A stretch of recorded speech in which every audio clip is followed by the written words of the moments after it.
Hey, I would like to just make a comment about the Rittenhouse trial. Not about anything legal necessarily per se, but just about how both the attorneys for the district attorney and the defense have used the gun that Rittenhouse used as a prop and wave it around the courtroom and stuff like that. I think at one time the district attorney actually picks up the gun in court and points it in demonstration. I don't know what he's pointing at, but he's got a weapon. Presumably, it's been unloaded and checked and cleared, but he's got a gun. He's got the jury there. He's got all the spectators. He's got the judge. He's got the defense there, and he's just pointing a gun. And I'm thinking to myself, why is there this debate? Even the defense attorney does it at one point. He says, I think it's clear. It's like, why do you not know it's clear? With the Alec Baldwin thing going on, with that shooting on set, why are you personally not sure that your weapon is clear when all those people are around? So I just want to show you something about the AR-15. Okay, so I've got an AR-15. This is a Smith & Wesson M&P, just like Rittenhouse used in the shooting.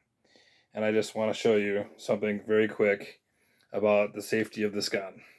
I've already checked this gun to make sure that it's empty, but we're going to check it again because that's what we do.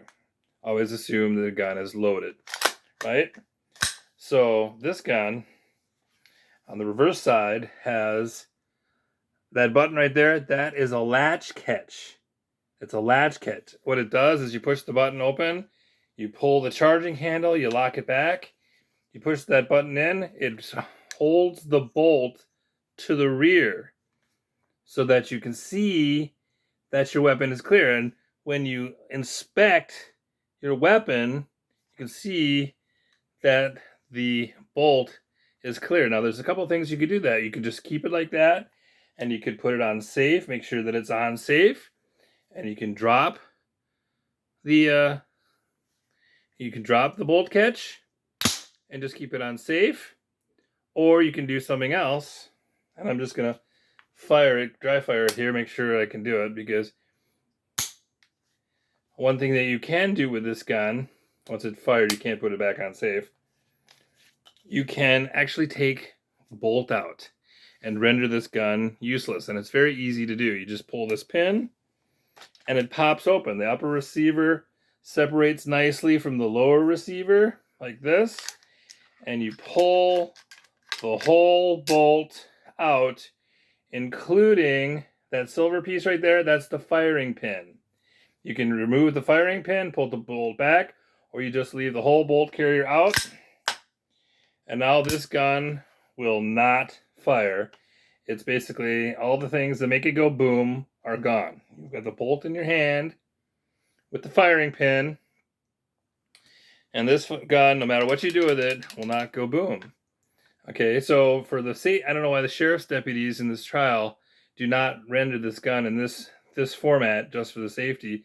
If people are going to keep picking the gun up and handling it, because with the bolt gone, you look inside, you can see the bolt is the chamber is clear. There's no ammo in there. Physically inspecting it, because there's nothing in the way to hide the fact that you've got a bullet in there. There's no way to hide that. The thing that makes the gun go boom, the bolt carrier, and specifically the bolt and the firing pin, are gone, and now you've got a useless weapon. The other thing I wanted to point out is they talked about the length of the gun and the length of the bolt and the overall length of the gun. Well, this is a standard rifle. It's not a short barrel. But the thing about, it should be noted that the judge threw out count 6 about the teenager in possession of a illegal firearm, because it was deemed that the gun that he had was legal, so it's kind of a moot point. But they talk about bolt length and the overall length of the gun. Well, I don't know how overall length of a gun would matter on a gun like this, because I have a telescoping buttstock here, which affects the length of the gun. It increases and decreases my length of pull. Do they consider that in the statute? Probably not. I don't know if they do or not. You'll have to ask a lawyer. But the bolt or the rifle barrel, obviously you can't change that unless you alter it in some way, and there's no way to alter it unless you want to be unsafe and cut off the barrel of your gun, which I don't know why anybody would do that. That's not a safe thing to do. So there you have it. There's safety 101. The other thing that you could do to render this gun safe is with the bolt in it.